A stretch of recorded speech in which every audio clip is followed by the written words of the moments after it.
අයිබෝන් කියලා පිළිගන්න අපේ channel එක බලන හැමෝම අද බොහොම කාලයකට පස්සේ පොඩි විවේකයක් ලැබුණා වීඩියෝ එකක් ගෙන් මේකේ කතා කරන්න පොඩක් කාලින මාතෘකාවක් පේනවත් ඇති රිලවුන් සංගණනය ගැන තමයි අද කතා කරන්නේ. ඉතින් මේක ගැන විවිධ කාරණා සමාජයේ දකින්න තියෙන නිසා හිතුවා පොඩ්ඩක් මේකේ තියෙන අර සයන්ටිෆික් පැත්ත ගැන යම්කිසි අවබෝධයක් සමාජගත කරන්න පුළුවන් නම් හොඳයි කියලා. ඉතින් මේක හරියයිද නැද්ද කියන එක බලන්න වෙන්නේ ඒක කරාට පස්සෙමයි. ඊට කලින් අපි බලමු මේ වගේ එකක් අර කොහොමද සිද්ධ වෙන්නේ කියන එක ගැන යම්කිසි අවබෝධයක් ගන්න මේ වීඩියෝ එක මම හිතනවා හැමෝටම වැදගත් වෙයි කියලා. තව කාරණයක් මතක් කරන්න ඕනේ මේකේ ගණනය කිරීම මම කරලා තියෙන්නේ AI based algorithm එකකින්. ඒ කියන්නේ කෘත්‍රිම බුද්ධිය පාවිච්චි කරලා කරපු ගණනයක් තමයි මෙතන පෙන්වන්නේ. ඒතර ඇත්ත data සමාජයේ ගිහිල්ලා කරපු එකක් නෙවෙයි. එතකොට අපි හිතලා තමයි මේ විදියට වුණොත් මේව ප්‍රතිඵලයක් ලැබෙයි කියන එක තමයි මෙතන AI based algorithm එකකින් අපි ගණනය කරගෙන යන්නේ. ඉතින් රැඳෙන්න වීඩියෝ එකත් එක්ක අපි බලමු ඉස්සරහට ගිහිල්ලා මේක හරිම ඉන්ටරෙස්ටිං. මොකද අපි කතා කරනවා නාගරික ප්‍රදේශ, ඊට පස්සේ සබර්බන් ප්‍රදේශ, ඒ කියන්නේ අර්ධ නාගරික වගේ ප්‍රදේශ, ඊට පස්සේ එතනින් ගිහපුවම රූරල් ග්‍රාමීය ප්‍රදේශවලදී මේක කොහොමද ගණනයට දෝෂ එකතු වෙන්නේ සහ නිර්වද්‍යතාව මොන විදිහටද වෙන්නේ කියන එක ගැන පොඩි අවබෝධයක් අපි මේ වීඩියෝ එක හරහා ගමු. ඉතින් ඔන්න බලමු අපි රිලා සංගණනය හරියයිද නැද්ද කියන එක. ඉතින් බැලුවොත් එහෙම මම මෙතනදී මේ AI based simulation එකට මම use කරලා තියෙනවා රිලවුන් 500ක්. ඒතර මේ රිලවුන් 500 මම දාන්නේ වර්ග කිලෝමීටරයක ලෑන්ඩ් ඒරියා එකකට. මම හිතනවා මේ ඒරියා එක වර්ග කිලෝමීටර 1යි කියලා. ඒක ඇතුළට මම දානවා රිලවුන් 500ක්. ඕක තමයි කතන්දරේ. එතකොට අනිත් එක තමයි මම මෙතෙන්දී ඊළඟට කරන වැඩේ තමයි මේ රිලවුන් 500 මම දැන් අපි නිකන් උදාහරණයක් විදිහට හිතුවොත් මේ ලෑන්ඩ් ඒරියා එකක් ගත්තාම මේක පුරා සමානව ජනතාව විහිදිලා ඉන්නේ නැහනේ. ඒ වගේම භූමියේ හැමතැනම ඒකාකාරීව නැහනේ. ඒතර වෙනස්කම් තියෙනවා, වනාන්තරයේ තියෙනවා, ජනතාව ජීවත් වෙන ප්‍රදේශය. ඔය විදිහට කොටස් දෙකකට අපිට වෙන් කරගන්න පුළුවන්. ඒතර අපි මෙතනදී මේ රිලවුන් නාගරික, අර්ධ නාගරික සහ ග්‍රාමීය කියන ප්‍රදේශවලදී ජීවත් වෙන්නේ කොයි භූමි භාගයකද කියන එක අපි මෙතනදී අපි විසින් යම්කිසි අගයක් දෙනවා. ඒ කියන්නේ රිලවුන්ගෙන් මෙච්චර ප්‍රතිශතයක් මේ ජනගහනයේ වැඩිපුර ජීවත් වෙන තැනක ඉඳී. රිලවුන්ගෙන් අඩු ප්‍රතිශතයක් වනාන්තරය ආශ්‍රිත විඳී. ඒක ඒ භූමි භාගය අනුව තීරණය වෙන කාරණා. ඉතින් ඒක අපි හිතලා තමයි මේ අගයන් මෙතනට ගලපන්නේ. එතකොට එතන පොඩි දෝෂ සහගත බවක් එන්න පුළුවන්. නමුත් අපිට මේක තේරුම් ගන්න, මේ වැඩේ වෙන්නේ කොහොමද කියලා තේරුම් ගන්න මේක මම හිතනවා සැලකිය යුතු මට්ටමින් හොඳ අධ්‍යයනයක් වෙයි කියලා. අපි බලමු පළවෙනි සෙනාරියෝකට ගියොත් ඔයගොල්ලන් පේනවා මෙතන මම පෙන්නලා තියෙන්නේ මේ වර්ග කිලෝමීටරයක භූමි භාගය. ඔයගොල්ලන් පේන ඇති මෙතන නාගරික භූමි භාගයක් කියලා ගන්නවා. ඒතර මේ නාගරික භූමි භාගයේ මම හිතනවා භූමියේ වර්ග කිලෝමීටරයක ප්‍රතිශතයෙන්, ඒ කියන්නේ 0.7ක වර්ග කිලෝමීටර ප්‍රතිශතයක්, ඒ කියන්නේ 70ක් ජනගහනය ජීවත් වෙනවා කියලා. භූමියේ වර්ග කිලෝමීටර් ප්‍රමාණයෙන්, ඒ කියන්නේ වපසරියෙන් 70ක ප්‍රමාණයක ජනගහනය ජීවත් වෙන. ඒක හරියට දැන් අපි උදාහරණයක් කොළඹ ගම්පහ වගේ තදාසන ප්‍රදේශ ගත්තොත් වැඩි භූමි භාගයක ජනතාව තමයි ජීවත් වෙන්නේ. හරි. ඒතර වයිල්ඩ් එක අඩුයි. කැලෑ කුට්ටිය අඩුයි. හරිද? ඒ නිසා මම හිතුවා භූමි භාගයෙන් 30ක් විතර තමයි වනාන්තරයේ තියෙන්නේ කියලා. ඊට පස්සේ දැන් අපේ රිලවුන් ප්‍රමාණය ඉන්නවනේ 500ක් ඉන්නවනේ. ඒතර අපි ඒක ප්‍රතිශතයක් විදිහට ගත්තාම අපි හිතනවා රිලවුන්ගෙන් වැඩි ප්‍රමාණයකට ආහාර තියෙන ගාබේජ් වගේ වගේ ප්‍රදේශවල තියෙන. ඒකට ජනගහනය වැඩිපුර ජීවත් වෙන ප්‍රදේශයක රිලවුන් වැඩිපුර ජීවත් වෙනවා කියලා ගන්නවා අපි මෙතන. يعني 70ක් විතර මම නිකන් අගයක් දැම්ම 70ක් විතර රිලවුන්ගේ ප්‍රතිශතයක් ජීවත් වෙන මේ ජනගහනය වැඩිපුර ඉන්න ප්‍රදේශවල කියලා. ඊට පස්සේ ඒතකොට ඊටු බැලන්ස් එක එහෙනම් ඉන්න ඕනේ වනාන්තරයේ වයිල්ඩ් එකේ. හරිද? ඊට පස්සේ වැදගත්ම කාරණේ තමයි මෙතන බයස් කියන එක. බයස් දාලා තියෙනවා 70ක් ඔබ්සර්වර්ස් ලයින් 70ක් කියලා. ඒ කියන්නේ මෙතනදී අපි හිතනවා වැඩිපුර ජනගහනයක් ඉන්න ප්‍රදේශයේ ඔබ්සර්වර්ස්ලා, ඒ කියන්නේ මේ රිලවුන් සංගණනයේ සහභාගී වෙන ජනතාව 70ක් ඉන්නේ මේ වැඩිපුර පොපියුලේටඩ් ඒරියා එකේ කියලා. يعني වනාන්තරය එතකොට අඩුයි. හරි. ඒක තමයි 70% බයස් කියලා කියන්නේ. වැඩිපුර රිලවුන් ඉන්න ප්‍රදේශවලම තමයි ජනතාවත් වැඩිපුර ඉන්නේ කියන එක තමයි ඔතන අර්ථය. ඒතොර ඒක මම දිගටම මේ ගණනය හරහා තියාගත්තා. මොකද ඒක වෙනස් කරොත් එහෙනම් මේක ලොකු කම්ප්ලෙක්සිටි එකකට යනවා. ඊට පස්සේ අපිට මේක තේරුම් ගන්න ටිකක් අපහසුයි. නමුත් ඒකත් අපිට ඕන නම් මට මේක කවුරු හරි ඉල්ලුවොත් ඇල්ගොරිතම්ස් දෙන්න පුළුවන්. ඒ ටික අරගෙන ඕනනම් ඕන විදියට අගයන් වෙනස් කර කර මේක ගණන කිරීම ටික කරගන්න පුළුවන්. හරි. ඊට පස්සේ මම යනවා දෙවෙනි සිනාරියෝ එකට. දෙවෙනි සිනාරියෝ එකට ගියපුවම ඔයගොල්ලන්ට පේනවා ඇති මෙන්න මෙතන සබර්බන්. ඒ කියන්නේ අපි හිතමු ටිකක් අර්ධ නාගරික ප්‍රදේශයක් කියලා ප්‍රධාන නගරයෙන් සෑහෙන දුරට කිලෝමීටර් 50 100 ඇතුළට ගියාට පස්සේ තියෙනවානේ සාමාන්‍යයෙන් කුඩා නගර සහ විශාල වනාන්තර ජලාශය වගේ තියෙන ප්‍රදේශ දැකලා තියෙනවානේ. ඒතර කුඩා නගර තියෙන තැන තමයි මෙතනදි මම අදහස් කරේ. ඒතර ඒකේ වර්ග කිලෝමීටර් ප්‍රතිශතය ඊළමක් ගත්තොත් ඒ ප්‍රදේශයේ අපි හිතනවා 30ක් විතර භූමි භාගයක් තමයි පොපියුලේටඩ් කියලා. ඒතර ඊටු 70ක භූමි භාගයම තියෙන්නේ වනාන්තරේ. ඒතර අර රිලවුන්ට එච්චර ලොකු වනාන්තරයක් තිබ්බත් මේගොල්ලෝ අර සබර්බන් එකේ ටිකක් ජනතාව 30ක් ජනතාව වැඩිපුර ජීවත් වෙන්නේ මේ පොපියුලේටඩ් ඒරියා එකනේ. හරි. ඒතර එතනට අපි හිතනවා 70ක විතර රිලවුන් ප්‍රමාණයක් එතනට කේන්ද්‍ර වෙයි කියලා. උදාහරණයක් විදිහට ඔය සබර්බන් ප්‍රදේශවල තමයි ලංකාවේ ගොඩක්ම මේ රිලවුන් එක තියෙන ගැටලුව තියෙන්නේ.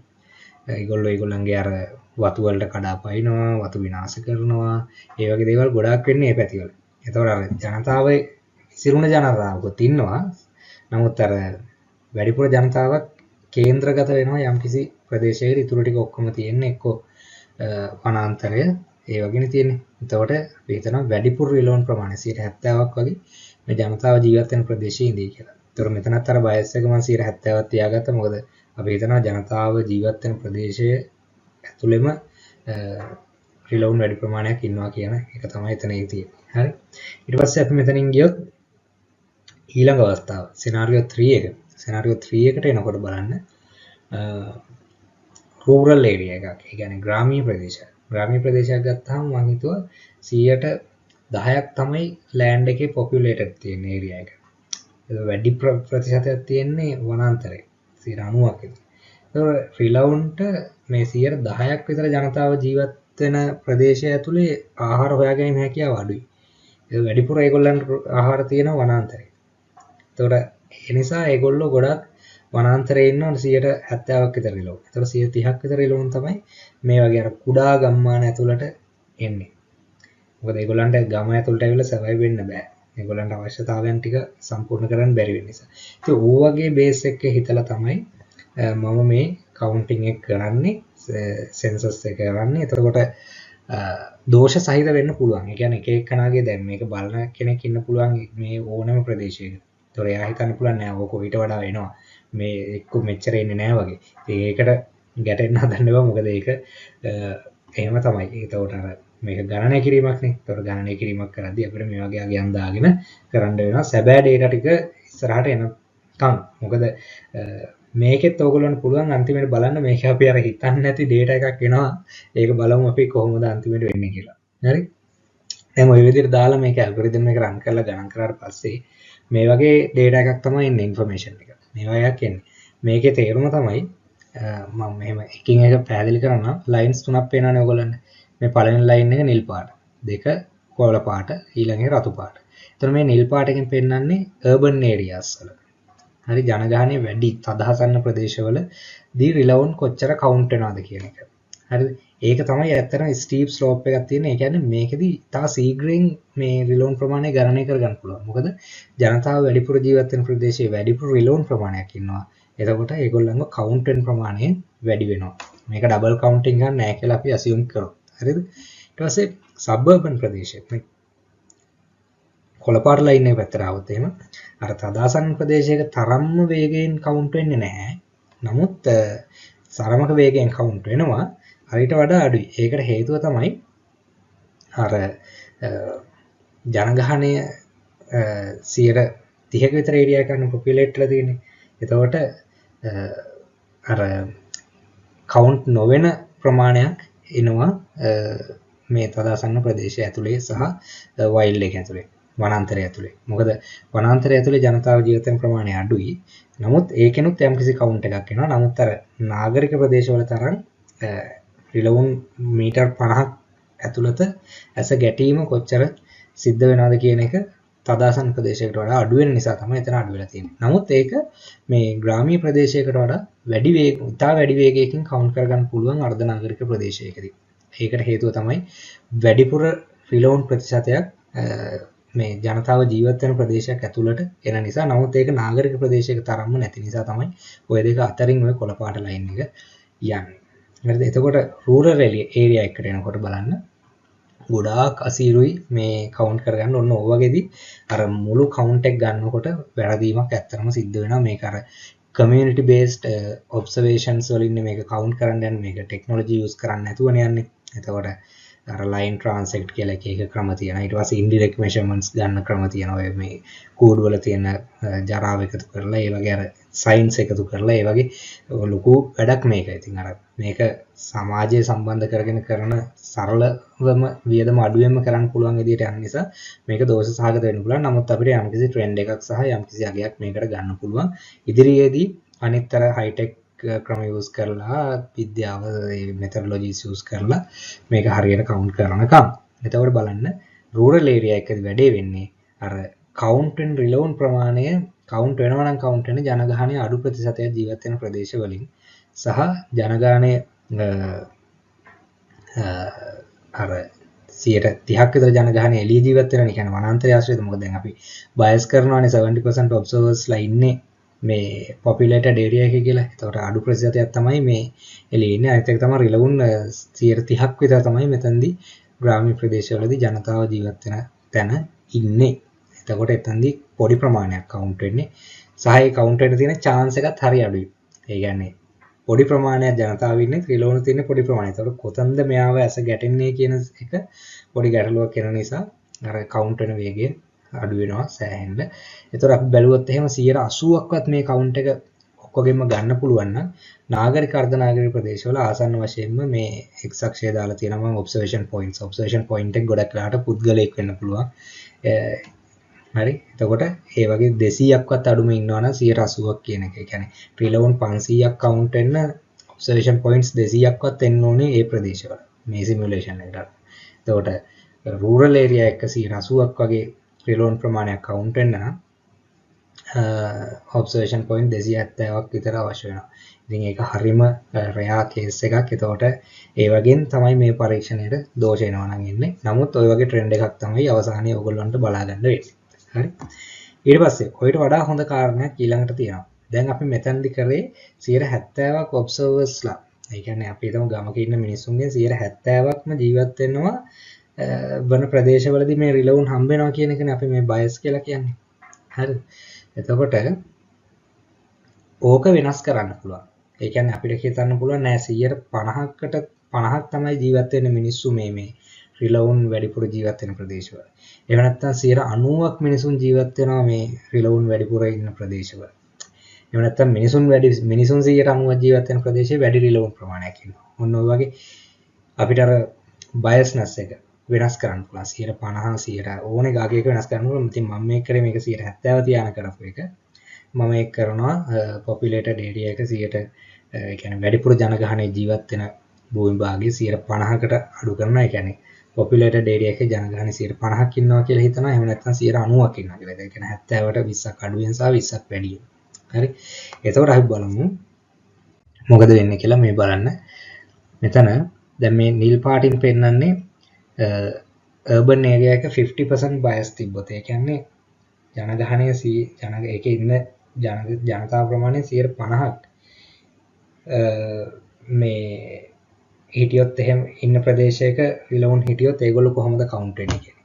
හරි. ඊට පස්සේ 70 අපි කලින් කතා කරානේ. ඒතකොට 90ක් ජීවත් වුණොත් මේ තද ඉරෙන් තියෙන්නේ. හරිද? ඒ කියන්නේ දැන් මෙතනදි මේක නිල් පාටකින් පෙන්නන්නේ එතකොට පොපියුලේටඩ් ඒරියා එකක් මොකක් හරි වර්ග කිලෝමීටර එක ඒරියා එකක් තියෙනවා. ඒකේ ජනතාව 90ක් ඉන්නේ ඒ කෑල්ලේ. ඒතකොට රිලවුන් 70ක් ඒ කෑල්ලේ ඉන්නවනම් වැඩි chance එකක් තියෙනවා ඔක්කොම වගේ කවුන්ට් වෙනවා. හරි ඒක සාධාරණයිනේ. ජනතාවත් ගොඩක් ජීවත් වෙන්නේ එතන. රිලවුනුත් බහුතරයක් ඉන්නේ එතන.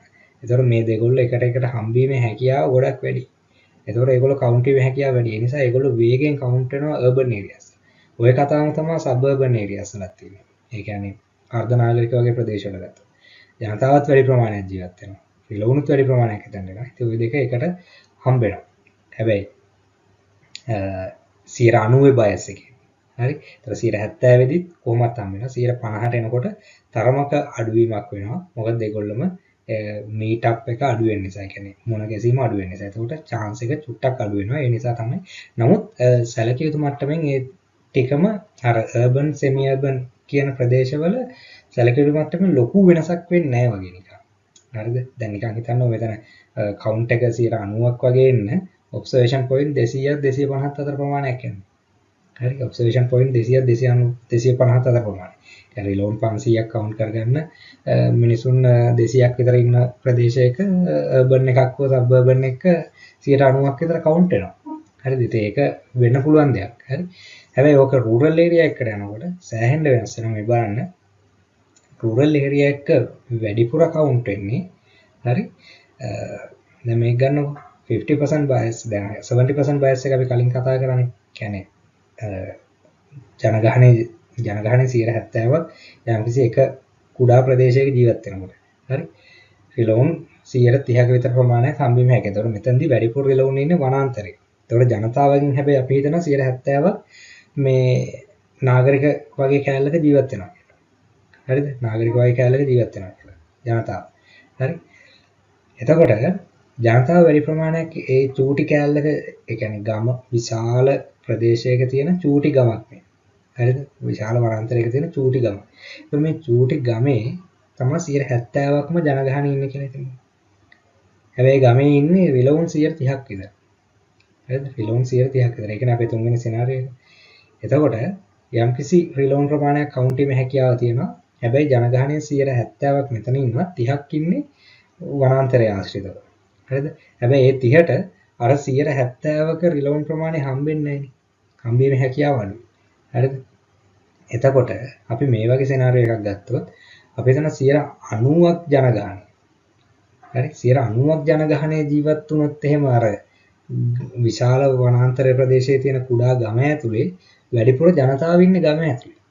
හැබැයි ජනතාව වැඩි වෙන්න අර රිලවුන් 30ම කවුන්ට් වෙන්න පුළුවන්.